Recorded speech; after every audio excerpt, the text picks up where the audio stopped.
चुनाव आयोग के एक फैसले ने दरअसल उद्धव ठाकरे के गुट के हाथ से शिवसेना जो पार्टी थी उस पार्टी का नाम और चुनाव चिन्ह दोनों ही छीन लिया है। जाहिर है कि उद्धव ठाकरे के लिए एक बहुत बड़ा झटका है, लेकिन जिस तरह से कलानगर में मातोश्री के सामने बड़ी संख्या में जमा होकर शिवसैनिकों ने अपनी ताकत दिखाई है, उससे उद्धव ठाकरे को बड़ा बल मिला है और उन्होंने शिंदे गुट को चोर की संज्ञा देते हुए चुनौती दी है। कहा है कि हिम्मत है तो तुम धनुष बाण लेकर आओ, मैं मशाल लेकर तैयार हूं। उद्धव साहब आगे बढ़ो, हम तुम्हारे साथ हैं।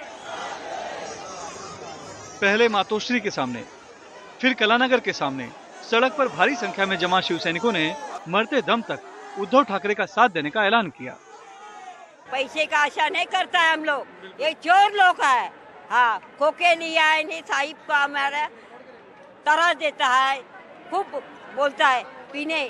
हमारा शिवसेना है, हम जीत के करेंगे। जिन्होंने गद्दारी की है पक्ष के साथ, हमारे उद्धव साहब के साथ, उनको सबक मिलेगा ही और उनको ये तीन मुंह वाला नाग काटेगा, पानी भी नहीं मांगेंगे, ये हाल होंगे उनके। ये लोग दूसरे के बल पे जी रहे हैं, अपना बल पे जी के दिखाओ तो हम मानेंगे। कलानगर में मातोश्री के सामने इतनी बड़ी संख्या में लोग जमा हुए कि सड़क बंद करनी पड़ी। जाहिर है उद्धव ठाकरे को इससे बड़ा बल मिला है। नतीजा शुक्रवार तक चुनाव आयोग के फैसले को सुप्रीम कोर्ट में चुनौती देने की बात कहने वाले उद्धव ठाकरे ने कहा कि धनुष भले ही चला गया, लेकिन मानुष यानी कि जनता मेरे साथ है और मशाल के जरिए गद्दारों को सबक सिखाएंगे।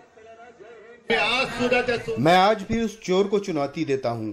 धनुष बाण चुराया है ना, चुनाव में सामने आओ, तुम धनुष बाण लेकर आओ, मैं मशाल लेकर आता हूँ।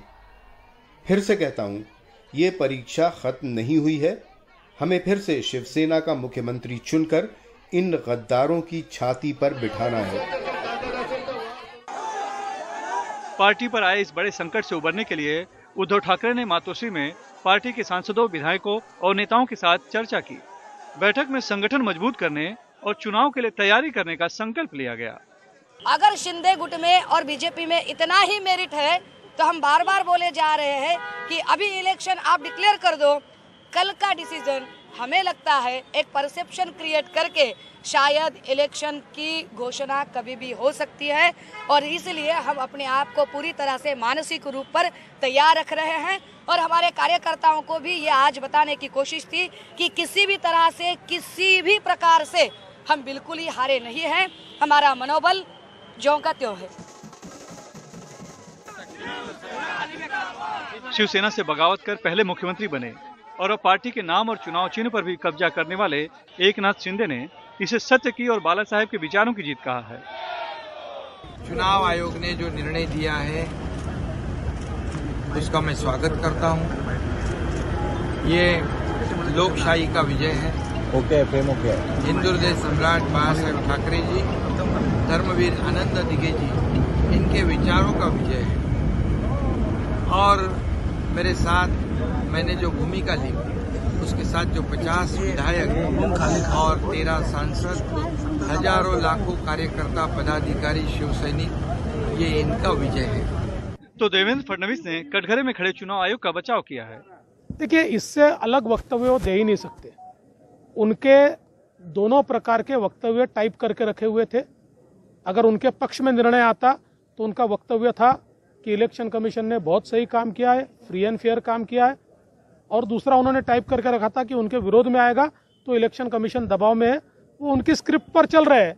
लेकिन इलेक्शन कमीशन हो या सुप्रीम कोर्ट हो, ये कानून से चलता है, ये न्याय से चलता है, ये संविधान से चलता है। उद्धव ठाकरे के हाथ से पार्टी का नाम गया और साथ में चुनाव चिन्ह भी चला गया, लेकिन जो नहीं गया वो संगठन और शिवसैनिक, और साथ में मिल रही है सहानुभूति। क्योंकि ज्यादातर लोगों का मानना है कि एकनाथ शिंदे ने पार्टी में बगावत कर सरकार बनाई, यहाँ तक तो ठीक था, लेकिन बीजेपी के साथ मिलकर पार्टी पर कब्जा करने की साजिश ठाकरे परिवार के साथ जाती है। और सहानुभूति चुनाव में बड़े काम की चीज होती है। मुंबई से कैमरामैन संजय मंडल के साथ सुनील सिंह, एनडीटीवी इंडिया के लिए।